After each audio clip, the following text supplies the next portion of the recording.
ಪ್ರತಿ ವರ್ಷವೂ ಆಗಸ್ಟ್ 19ರಂದು ವಿಶ್ವದಾದ್ಯಂತ ವಿಶ್ವ ಛಾಯಾಗ್ರಹಣ ದಿನ ವರ್ಲ್ಡ್ ಫೋಟೋಗ್ರಫಿ ಡೇ ಎಂದು ಆಚರಿಸುವ ಪದ್ಧತಿ ಬಂದಿದೆ.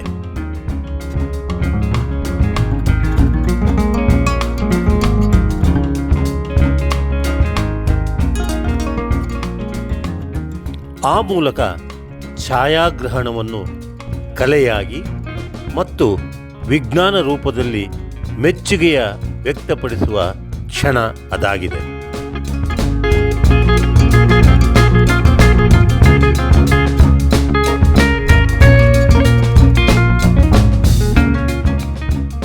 ಮೊದಲಿಗೆ ಫೋಟೋಗ್ರಫಿಯ ಆವಿಷ್ಕಾರವಾದದ್ದು 1839ರ ಆಗಸ್ಟ್ 19ರಂದು.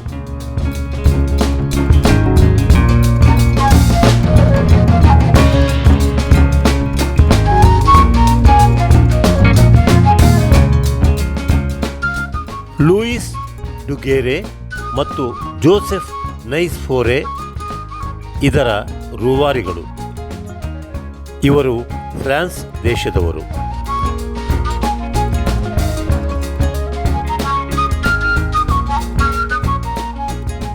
ಬೆಳ್ಳಿ ಲೇಪನದ ತಾಮ್ರದ ಮೇಲೆ ಚಿತ್ರವನ್ನು ಮುದ್ರಿಸಿ ಅಚ್ಚರಿಗೊಳಿಸಿದ್ದು ಇತಿಹಾಸ.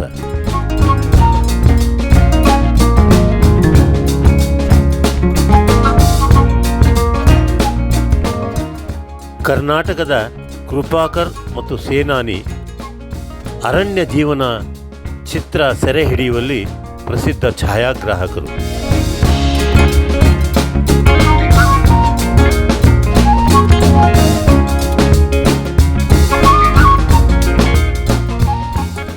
ಕರ್ನಾಟಕದಲ್ಲಿ ಹಂಪಿ, ಬೇಲೂರು, ಹಳೇಬೀಡು, ಮೈಸೂರು, ಉಡುಪಿ ಮುಂತಾದ 10 ಪ್ರಸಿದ್ಧ ಸ್ಥಳಗಳು ಛಾಯಾಗ್ರಹಣಕ್ಕಾಗಿ ವಿಶೇಷ ತಾಣಗಳಾಗಿವೆ.